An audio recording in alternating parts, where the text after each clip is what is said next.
Have you ever just stopped and wondered how a robot on Mars, millions of miles from home, figures out what to do next? Or how a giant shipping company gets millions of packages to the right place at the right time every single day? Well, it's not magic. It's an incredible field of artificial intelligence called AI planning. So, how in the world does it work? Let's dive in and find out.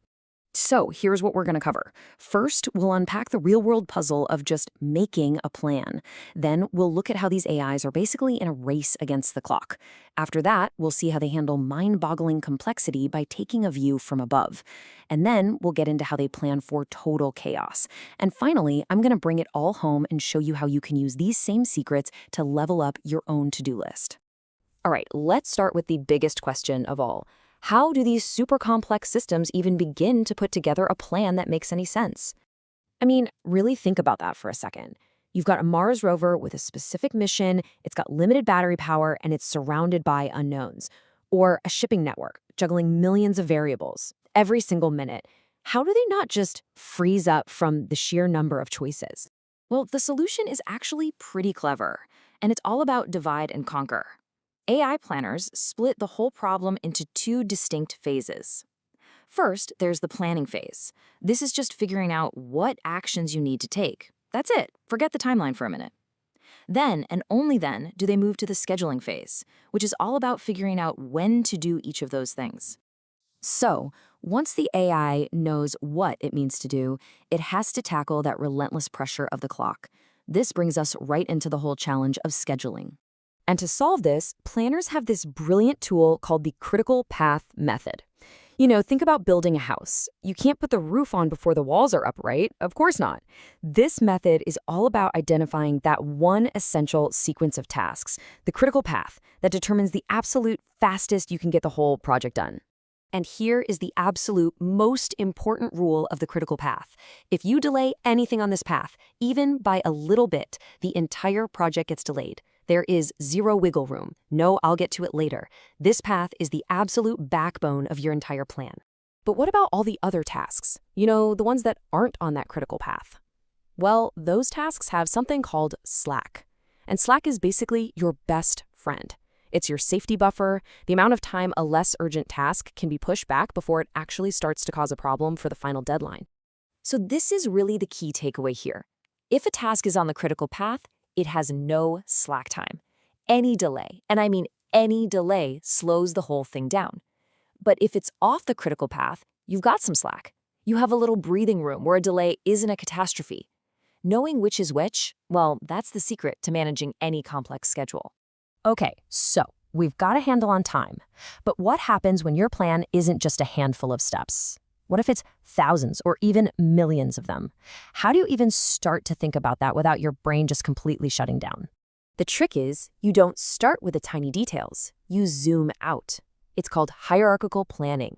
The AI starts with the big picture, the high-level goals. Then, kind of like one of those Russian nesting dolls, it breaks each big goal down into a set of smaller, much more manageable sub-goals. This is the perfect example. You don't wake up in the morning and your first thought is grind beans. No. Your top-level goal is make breakfast.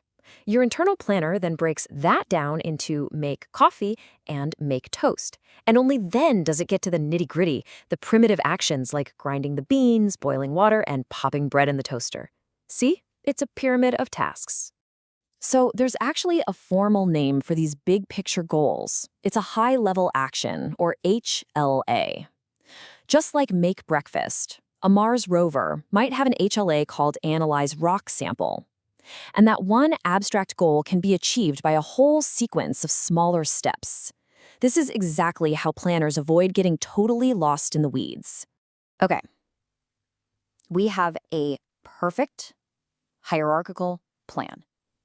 It's beautifully scheduled. But we all know what happens next, right? Life happens. The real world doesn't care about your perfect plan. Equipment breaks, the weather turns, things just go wrong. So how does an AI possibly plan for chaos? This is honestly one of the most important questions in all of AI planning. Because at the end of the day, a plan is just a guess about how the future will unfold. So what do you do when your guess turns out to be totally wrong? You can't just give up. Fortunately, AI planners have a whole toolkit just for this.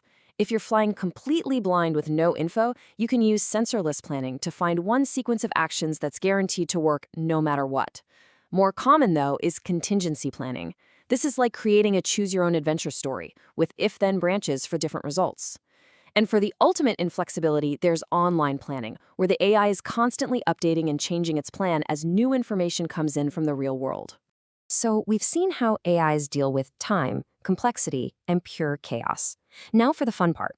How can we take these incredibly powerful ideas and use them in our own lives, whether it's for a huge project at work or just, getting through the week? It really comes down to these three secrets. First, find your critical path. Figure out those few key tasks that, if they get delayed, the whole thing falls apart. Protect those tasks like your life depends on it. Second, think hierarchically. Start with your big goals first, then break them down into smaller steps. Don't get lost in the details too early. And finally, plan for chaos. What's your plan B? Thinking about what could go wrong isn't being pessimistic. It's just small startling. So as we wrap this up, I'll just leave you with this question to think about. Whether you're planning a vacation, launching a new product, or just organizing your day tomorrow, which one of these powerful AI secrets could you use to make your next plan that much better? Thanks for digging into this with me.